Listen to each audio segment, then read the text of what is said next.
আল্লাহ পাক আজকে আপনাকে হয়তো 1 কোটি টাকা দিয়েছেন, কালকে আল্লাহ না করুক 1000 টাকার জন্য মানুষের কাছে হাত পাততে বাধ্য করতে পারেন আল্লাহ পাক। এমনও কিন্তু দিন আসতে পারে, দিন সবসময় সমান থাকে না।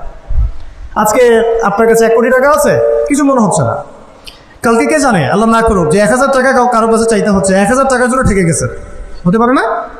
তো রিজিককে মানুষ তাজিম না করলে রিজিক দূরে চলে যায়। দুটো বিষয় খেয়াল রাখবেন, দুটো বিষয়। এক হচ্ছে মাঝে মাঝে মনের মধ্যে কিছু আমল করার ইচ্ছা আসে না?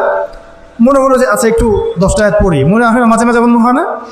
ওই সময় এই যে মনের মধ্যে যে এই ইরাদাটা জাগ্রত হওয়া, এটাকে আমরা বলি ওয়ারিদ। অন্য ভাষায় আপনি বলতে পারেন মেহমান। কি বলতে পারেন? এটা আল্লাহর পক্ষ থেকে আপনার কলবের মধ্যে মেহমান হিসেবে এসেছে। এখন আপনি যদি আমলটা করেন, সেই মেহমান বারবার আপনার কলবে আসবে। যদি আপনি ওই সময় আমলটা না করেন, মেহমান চলে যাবে, মেহমান অসম্মানিত হলে পরে আর আসবে না। একইভাবে রিজিক আল্লাহ পাক দিয়েছেন, এর তাজিম যদি করতে পারেন রিজিক বেশি আসবে। রিজিকের তাজিম সম্মান করতে না পারলে রিজিক আসবে না, বেশি কমে যাবে। উসমান রাদিয়াল্লাহু আনহু সবচেয়ে ধনী ছিলেন না? কেন জানেন? কেন? এটা কি জানেন কেন ধনী ছিলেন? একে তো তিনি প্রচুর দান সদকা করতেন, এটা তো আপনারা জানেনই। আরেকটা জিনিস অনেকে জানে না, তিনি উটের পিঠে বসেছিলেন, কিছু একটা খাচ্ছিলেন, এই 2-1টা দানা পড়ে গেছে নিচে। উটের পিঠ থেকে নেমেছেন, নেমে সেই দানা উঠিয়েছেন, পরিষ্কার করেছেন, ধুয়েছেন, আবার খেয়েছেন। তার এই 2-4টা দানার কোনো কিন্তু মানে পরোয়া না করলেও চলে, তার প্রচুর অর্থ সম্পদ আছে। এত অর্থ সম্পদ যে তাবুক যুদ্ধের দিন 30,000 সেনাবাহিনীর দায়িত্ব নিয়েছেন। 30,000 সেনাবাহিনী দায়িত্ব নিয়েছেন। সেনাবাহিনী যাবে, থাকবে, খাবে, তাঁবু টাঙাবে, সব দায়িত্ব তার।